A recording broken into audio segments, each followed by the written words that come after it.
Breaking news చూస్తున్నాం. SC వర్గీకరణపై అసెంబ్లీలో CM Revanth Reddy మరికొద్దిసేపట్లో ప్రకటన చేయనున్నారు. ఎస్సీలను 3 గ్రూపులుగా ప్రభుత్వం వర్గీకరించనుంది. గ్రూప్ 1, గ్రూప్ 2, గ్రూప్ 3లుగా ఎస్సీ వర్గీకరణ చేయనుంది. ఇక ఎస్సీ సంచార జాతులకు 1%, ఎస్సీ మాదిగ ఉపకులాలకు 9%, ఎస్సీ మాల ఉపకులాలకు 5% రిజర్వేషన్ను కల్పించనుంది. ఈ మేరకు ముఖ్యమంత్రి ప్రకటించనున్నారు.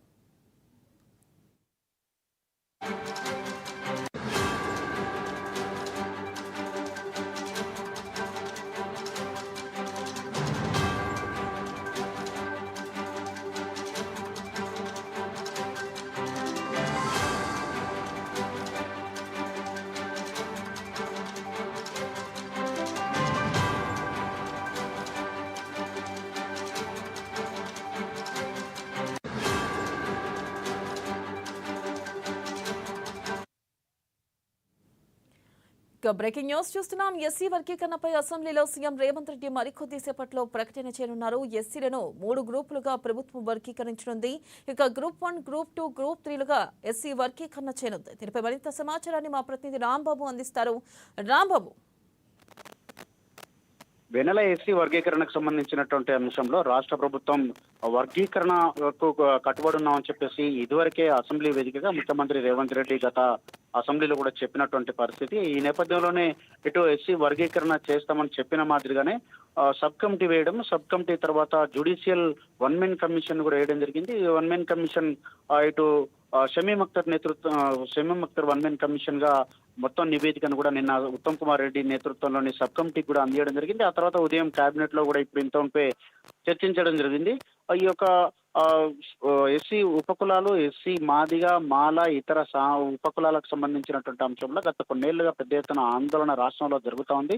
ఈ నేపథ్యంలోనే ఇటు మందకృష్ణ మాదిగ నేతృత్వంలోని ఎంఆర్పిఎస్ 1994 నుండి కూడా పెద్ద ఎత్తున ఆందోళన చేస్తూ ఉంది. ఇటు సుప్రీంకోర్టు దాకా వెళ్ళినటువంటి పరిస్థితి. 97లో చంద్రబాబు నాయుడు వర్గీకరణ చేసినా కానీ ఉమ్మడి ఏపీలో దాన్ని సుప్రీంకోర్టు కొట్టివేయడంతో మళ్ళీ దాన్ని ఇటు ఆ తర్వాత 2000 నుండి 2004 వరకు ఇంప్లిమెంటేషన్ చేసినా అది ఆగిపోయింది. కాబట్టి తర్వాత మళ్ళీ దీని మీద కాంగ్రెస్ గవర్నమెంట్ ఉషా మేరన్ కమిషన్ వేయడం, ఆ తర్వాత నివేదిక కేంద్రానికి ఇచ్చిన కానీ తర్వాత దాన్ని పట్టించుకోకపోవడంతో ఎంఆర్పిఎస్ అంటే మాదిగల వర్గీకరణకు సంబంధించినటువంటి ఎస్సీ వర్గీకరణకు సంబంధించినటువంటి అంశం రాష్ట్ర వ్యాప్తంగా ఇటు దేశవ్యాప్తంగా పెద్ద ఎత్తున ఆందోళన జరుగుతున్నాయి. ఈ నేపథ్యంలోనే సుప్రీంకోర్టు ఇటీవల ఇచ్చినటువంటి తీర్పు మేరకు ఎస్సీ వర్గీకరణ ఆయా రాష్ట్రాలు అక్కడ ఉన్నటువంటి పరిస్థితులను బట్టి చేసుకోవాలని చెప్పినటువంటి నేపథ్యంలో ముఖ్యమంత్రి రేవంత్ రెడ్డి అందరికంటే ముందుగానే స్పందించి వర్గీకరణ చేస్తామని చెప్పారు.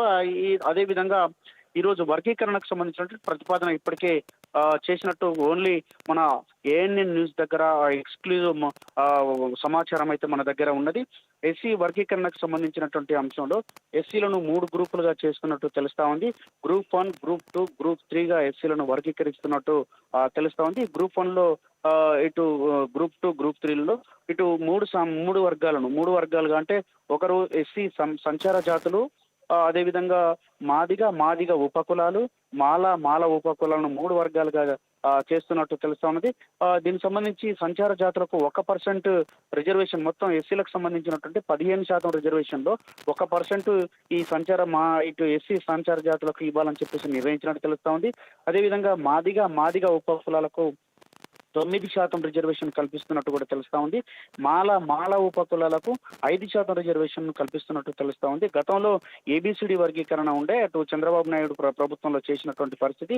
ఆ తర్వాత ఇప్పుడు మళ్ళీ దీనిపైన రేవంత్ సర్కార్ కీలకమైనటువంటి నిర్ణయం తీసుకొని గత కొన్ని రోజులుగా దీనికి సంబంధించినటువంటి సబ్ కమిటీ పనిచేసింది. దీనిపైన సబ్ కమిటీ తర్వాత 1 మెన్ కమిషన్ కూడా పనిచేసి చివరకు నివేదిక ఇవ్వడంతో నివేదిక ఆధారంగా ఈ యొక్క వర్గీకరణ చేయాలని చెప్పేసి రాష్ట్ర ప్రభుత్వం భావించింది. కాబట్టి మన దగ్గర ఉన్నటువంటి అత్యంత విశ్వసనీయ సమాచారం ప్రకారం ఇది 1, 2, 3లుగా గ్రూపులను విభజించి ఈ గ్రూపులలో సంచార జాతులు మాదిగ ఉపకులాలు, మాల ఉపకులాలుగా ఈ యొక్క రిజర్వేషన్లను కేటాయించడానికి ప్రభుత్వం అనుకూలంగా ఉన్నట్టు తెలుస్తా ఉన్నది.